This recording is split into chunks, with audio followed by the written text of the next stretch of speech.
Shane Pennell of 360 Auto. He wanted to talk to us about these extreme temperatures. We've got those right now and what it's doing to our automobiles. What does that effect does that have on our cars? It actually has a lot.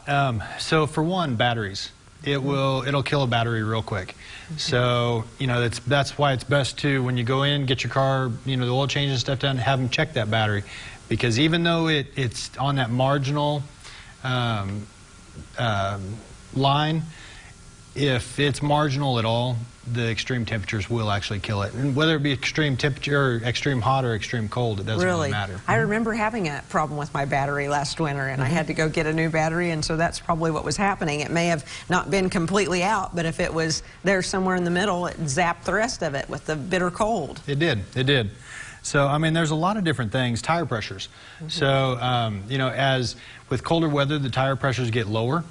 So, with that, every time when that tire pressure gets lower, it also builds more heat. So when you're driving, that tire is building more heat, which causes blowouts, which causes, you'll get premature tire wear, causes excessive fuel mileage.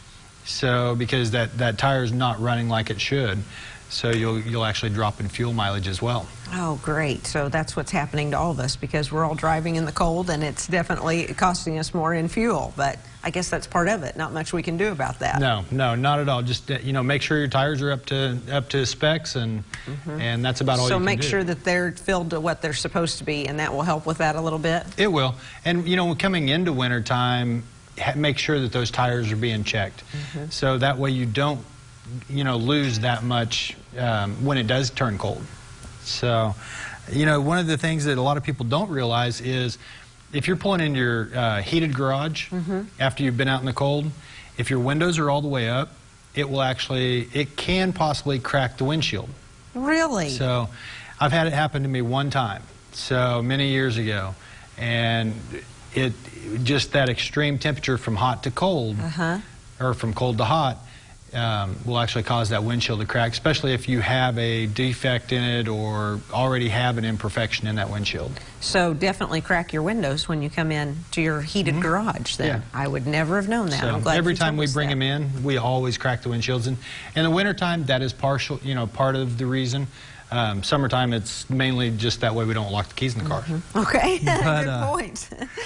Let the vehicle warm up. So that way that oil gets warmed up, it'll lubricate better.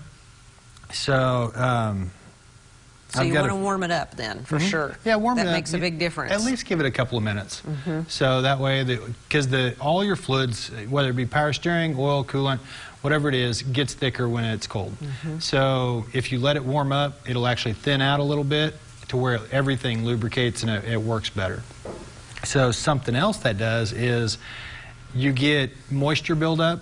So in each one of those components, so just from the normal air and the moisture out of the air, that will actually help dissipate that moisture and evaporate that moisture as well. That way it's not ice and doesn't cause issues. Also, along with that, fuel.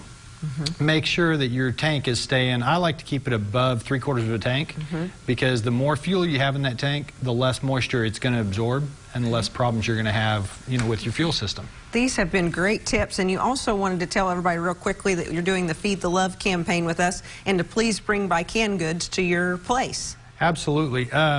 If you bring them by, we'll actually enter you in a drawing to win a free oil change or tire rotation. Great. That's so nice that you're doing that for us, and we're going to fill that barrel up and then fill it up again, and then maybe someone will get to win that, and that'll be a win-win for everybody. We will, and something else I will actually do real quick too is if somebody just doesn't want to get out in this weather, because it's only running until Friday, so if they don't want to get out, holler at me, I'll come pick them up. Great. Thank you, Shane. We appreciate that, and thanks for being here today. Well, coming up next on Living Well, what do you think of when you think of Taco Town? Probably tacos, cheese dip, nachos. How about Baja Fish? We'll show you after this next segment. I'm going to head over there now. Stay with us. More Living Well on the way.